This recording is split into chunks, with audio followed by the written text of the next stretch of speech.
Thank you for visiting the Coin Lady channel again. This video provides a detailed explanation of how Canada plans to implement universal basic income. Whether you work or not, everyone will receive $2,000 per month once the country hits the pillage the treasury stage. Inflation will soar, the treasury will collapse, and millions of Canadian workers will become lifelong leeches on the few who have jobs right now. I already included it in a video, so there's no need for me to play it again.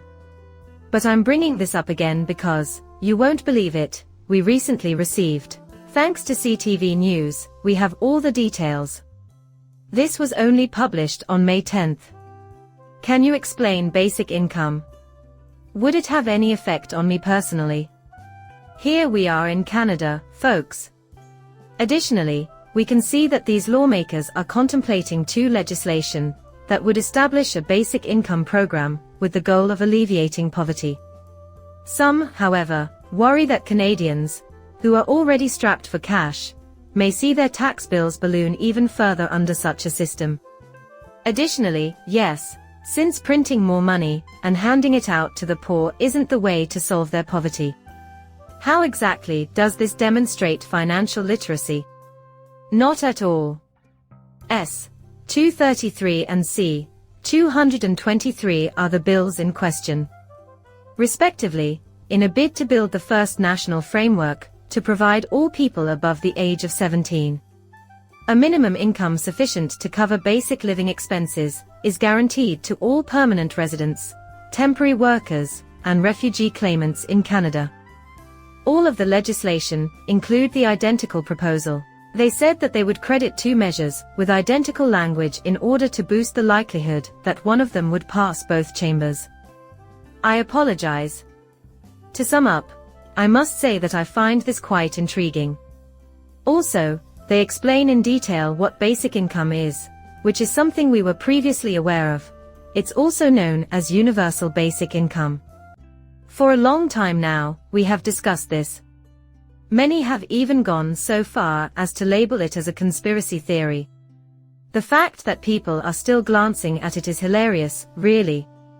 So, it guarantees that everyone, regardless of their employment situation, may satisfy their fundamental necessities and live with dignity. What this means for the economy as a whole is completely irrelevant to them.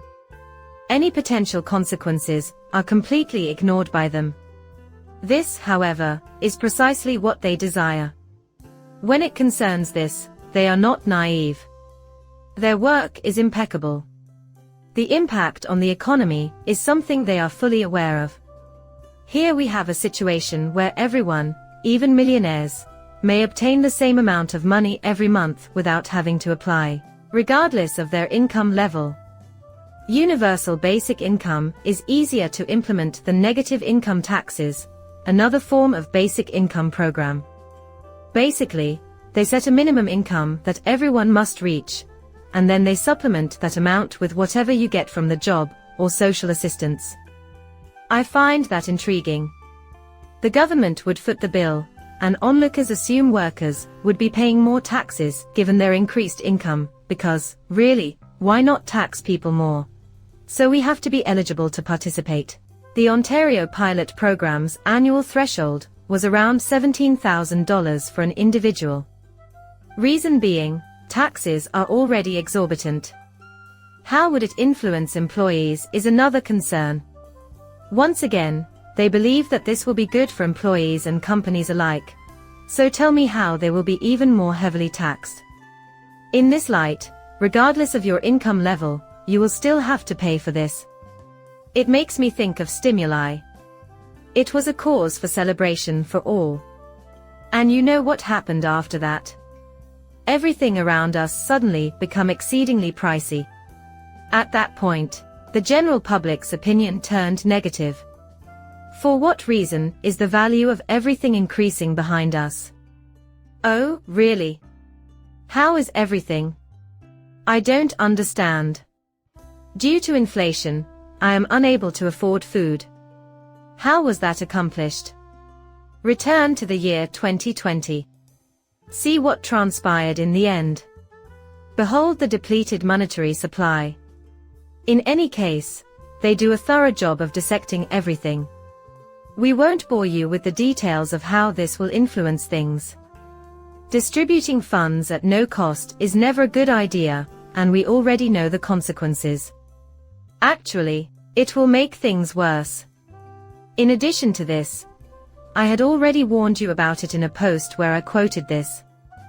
They denied the idea and called it a conspiracy theory. This is the strategy laid out in the simplest terms imaginable. Everything will become incredibly expensive due to inflation, which has been going on for years. I still don't believe it doesn't simply return to 2020.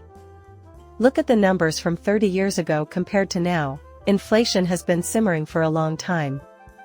The epidemic, however, really quickened the pace. Maintain salaries that necessitate drawing from savings and credit. A complete lack of emergency funds. Pay close attention to this since it is crucial. Simply put, if you have that, money starts to tighten for everyone. They instituted the UBI at that point. The adoption and utilization of it is encouraged for individuals in need. And it is their desire. It's for this reason that the expense of living, including food and housing, is becoming absurd in many of these places. Thus, what are the ways in which they can do it? Their inanity isn't going to fly anyhow. In what ways can they further their cause? Things get so pricey that you can't even afford to have a savings account anymore. After that, universal basic income was instituted, and now you're part of it. How can we get out of this? That is the question now. Is there any way out of this? At this point in time, a savings account is not going to cut it, therefore you should be researching ways to make as much money as possible and figuring out how to invest your money. Inflation eats away at the purchasing power of money kept in a savings account year after year. It's just a glorified account. However, I also have the problem of people claiming it was effective and that everyone is utilizing it through the media.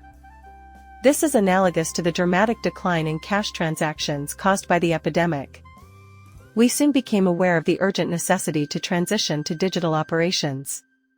We will officially enter the era of universal basic income once the media begins to spread this success nonsense and other nations begin to support it and implement it.